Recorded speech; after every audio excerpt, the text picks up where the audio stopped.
Hey, what's up? I'm here with Lee of Evanescence. How you doing, Amy? Good, how are you? Good. Welcome back to Canada. Thank you. It's good to be back. How was Rock on the Range? Because that was like a big sort of comeback show, and it Yeah. was in Winnipeg, so you did it for Canadians. That's right. It was awesome. Thank you. It was really good. It was our second show back in 2 years, and man, it felt great. The crowd was awesome. It was fun. I was a little nervous, honestly, like just Yeah. because it had been a while, and I haven't played the rock star in a while. But man, it just came right back as soon as I stepped out on the stage. It was just like really natural, and I had a great time.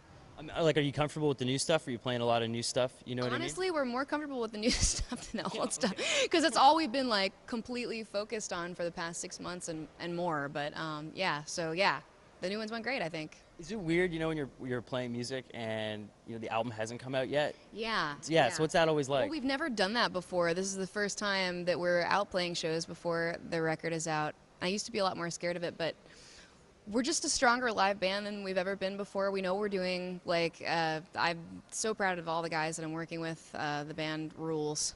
So, I don't know. I just embraced it. We're so much more excited, about the new music than playing the old songs again that it's worth it. It's worth it if there's some YouTube videos out there and they're bad quality or whatever. I don't care. The songs are great. Well, I mean, because the crowd, like, obviously they have their favorites, right? Yeah. But then when you play the new stuff, usually sometimes the crowd will get a little bit quieter, and Right. like, do you know what I mean? Are you aware of that sort of stuff? Yeah, totally. They're just Yeah. listening. They're like, ooh, I haven't heard this one before, for Yeah. sure. But I think it went over really well. People digging it? Yeah, I really think, I do think they're digging it. We So, started and finished with new ones. okay, cool. Really finished with the new one? Brave. Wow, that's very Yes. brave. We'll talk about the new single, "What You Want," because that's the first thing I guess everybody's heard. Yeah. And I mean, people are talking about the theme of freedom, and I guess tell me about why you took the break, because I read a wicked quote from you, and it was about you just need to go live in NYC and like have a small apartment and go walking and buying groceries and not have a car. It's true. Yeah. I don't have a car. I still don't have a car. Neither do I. It's nice. It's liberating. I can drive, but Yeah, I don't me have too. a car. Yeah. Actually, I don't have a license anymore because it expired and I didn't renew it for a long time. And now I just can't drive, which is sort of frustrating because I've been out of town. I've been in Nashville. We've been working on the record. We made the whole thing there. Yeah. So the guys just have to drive me around. It's fine. Yeah, after we finished touring The Open Door, it was 2007. I was 26. I had been completely just doing Evanescence since I was a teenager, and I needed to find myself as an adult in this world and just be Amy without being the lead singer of Evanescence every day. That was really good for me. Part of part of me, actually, it turns out, is the girl from Evanescence at the end of the day. Like, it's not a character I made up, it's really me. Yeah. So it was good for me to step away, watch some music, like live. I learned to play the harp in the time off as well. Yeah, which is really rad. Yeah.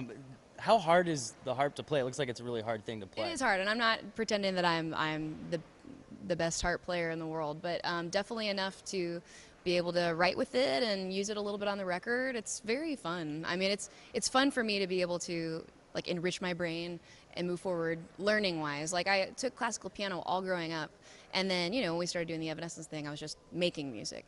So it was cool. I knew as soon as we finished I wanted to start learning again, whether it was going back to school or just taking a new instrument or whatever. And it's really cool to be able to play another instrument. It's great. It makes you think a different way. It makes you write a different way. Well, why did you pick the harp? Were you just like, I'm going to pick the hardest instrument possible? It is hard. There's 7 pedals.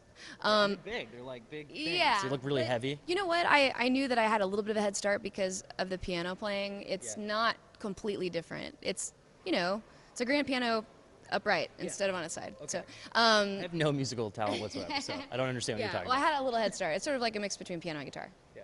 Yeah. Okay, and so you mentioned that Evanescence got big when you were younger. Mm-hmm. What was that like? I mean, was that super crazy for you as a kid? Growing up and being famous, I guess. Yeah. I mean, it all happened so fast.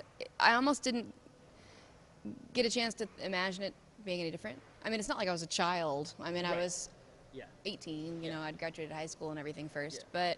But It changed a lot from 18 to 30, right? absolutely, Yeah. absolutely. And I'm so grateful and glad and happy about the choice to step away for a few years and collect myself and get inspired again, because I think that the music is fresh. It's new again. There's a real new life in the new record. And part of that is that I am in love with it again. Like, I'm in love with the original idea, plus I have all these new ideas. What else can you tell fans about the record? Because I mean, one thing I can say is there's a lot of strings on it. Sure. It's As very always. yeah, it's very epic. Yes. Of Um, course. yeah. Wouldn't be Evanescence without that. We'll talk about that side of things because I know you're like a big Tim Burton, Danny Oh yeah. Elfman fan, and for me, that sort of Ties. yeah. For sure. Well, I think actually, let me start with this. I think that one of the things about this record that is different a little bit and that is better to me is it's got a really strong band core, like this feeling, like a musician feeling of a live band at the center of it all. It's got the big strings and the epic qualities that make it so cinematic, and that's a big part of the idea of Evanescence. But at the heart of it all, like a lot of these songs, all of them we worked on as a group. All of us, from the drummer, both guitar players and the bass player, like sitting down, me at the piano, and us just like jamming and coming up with the structures of the songs and doing some writing like that. It just made it makes everything to me just punch harder and feel just tighter and groovier and more like a band, you know, at the center of it all. I do write alone sometimes or with one of the guys, and we'll sit, you know, at the computer with the keyboards and the stuff and kind of use drum loops and stuff to write. But I did that pretty much only that for the other records, like for starting out the songs. And that just makes the songs move in a certain way that's a little bit more linear, like same from front to end. Our songs have always been very dynamic, but this time the dynamics were coming into it like from the ground up, and I think that you can feel that. That mean less work for you? Were you just like, okay, No. you guys can go? No, well, no, we've been writing for years. It was definitely plenty of work, but it was a labor of love. Well, I mean, how good does it feel to have it finally Great. come out? Because it was supposed to come out a while ago, right?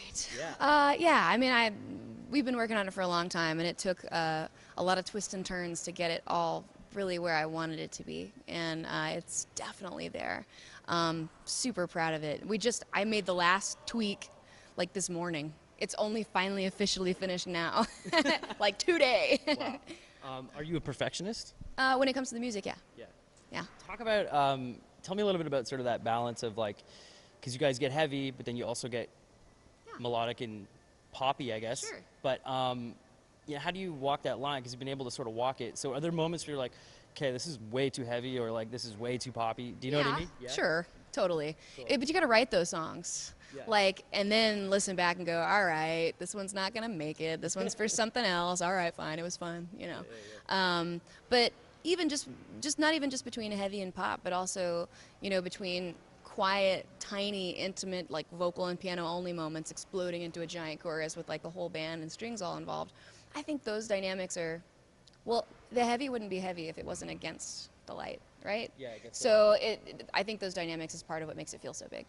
How important was Nick in the production of this record? Because he produced one of my favorite albums that came out, Diamond Eyes. Yes, mine And- too. yeah. Mine too. That's part of the decision to work with Nick. We were looking, once we really had the music and we knew what we wanted, we knew the real direction of the record and everything. It's like, okay, we knew how to pick the producer. So I met with a few different guys, and Nick, when I started researching, I was like, oh my God, like the two favorite rock records of me and the band actually in the past year, or it was then year, were Diamond Eyes and the new Alice in Chains record as well. Yeah. And they were both by the same guy, and we were just like, I got to meet this guy, you know. So instantly we hit it off. He's a rock fan. He's just really positive energy, great person with great ideas. And for me, I have a ton of ideas, but I need help decision making. It's like, do I do this or do I do this? I have two great ideas. Which one do I do? Which one's better? Yeah. And he's really good at helping me just like make the decision, you know? Yeah. Yeah, but more than that, I mean, he's the one who encouraged us really to do this real band vibe, like, and work together on the songs at pre-production in a live setting and all of that. So you had a lot to do with that. Absolutely. Is it cool to be at a place where you can actually just go pick whoever you want on your? Yeah. Do you know what I mean? Like, totally. because you have Beck's dad on there too, right? As always, he's Yeah. been a part of all of our records, and he's a wonderful genius, Dave Campbell. But I mean, Yes. to work with these type of people, you know, Yeah. like, a lot of bands don't have that liberty to Very be able to right. go find Nick and then ask him to do. Yeah, and then have him say yes. Yeah. Nick's very selective too. He only works on projects he really likes, you know, which is good. You don't want somebody to work on your record if they don't like it. Yeah. Then it's gonna suck. It's very cool just being at this stage in our career where we've had a couple of records and had some success, so we can do things like take 5 years in between, or have Dave Campbell do the strings on the record and work with one of the best rock producers in the world. You know, it's very awesome, very, very cool. Tell me about doing a Muppet song, because that's Amazing. Thanks. Yeah. That was just for fun. Yeah. It's Did they funny. ask you or? Yeah, it was funny because well, after I did a song on the Nightmare Before Christmas cover, Yeah, Sally's song. and that Amazing went really movie. well. Yeah, I know. One of probably my favorite of all time.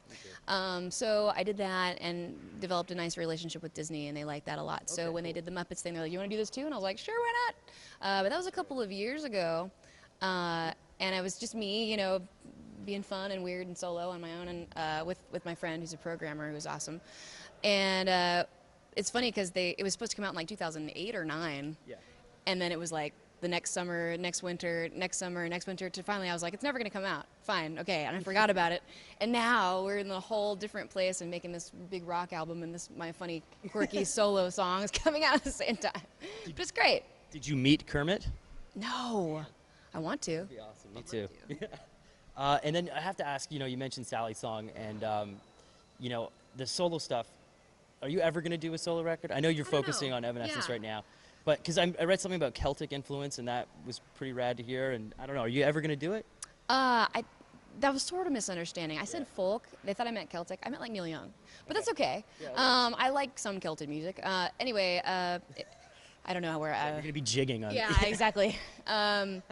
I'm not. I don't want to say yeah or no for sure, but I think it's highly possible that down the road at some point I'll do a solo record. I've got so much music now that's more suited towards that than Evanescence that I really believe in and don't want to go to waste. So I think at some point it's inevitable that I'll be doing something else too. But absolutely, right now, all I can think about is Evanescence and this new record. Last question, how cool is Tim Burton and Danny Elfman? You met them, right? I've never met Tim Burton. really? I Okay, would well. love to. If he would do a video of ours, I would be able to die happy. You own a jacket of his, though? Is that correct? I do. I found it at an estate sale a long time ago. Yeah, that's cool. At where? At like a Like, garage sale? No, not a garage sale, but like it was a best special garage this is sale ever. Tim Burton stuff selling it thing. But I did meet Danny Elfman, and he is very cool. He let me come over to his house, showed me his art collection, where he works, and that was a big thing for me as a fan and as a fan of him as a creator for sure. It was awesome. Sweet. Does he live in like a castle or something? Almost, kind of. Just a really, really cool place in LA. Cool. Yeah. Awesome. Amy, thanks for your time. Thank you. Enjoy the tour. Thank you. I will. Thank you. Explore Music wears English Laundry apparel.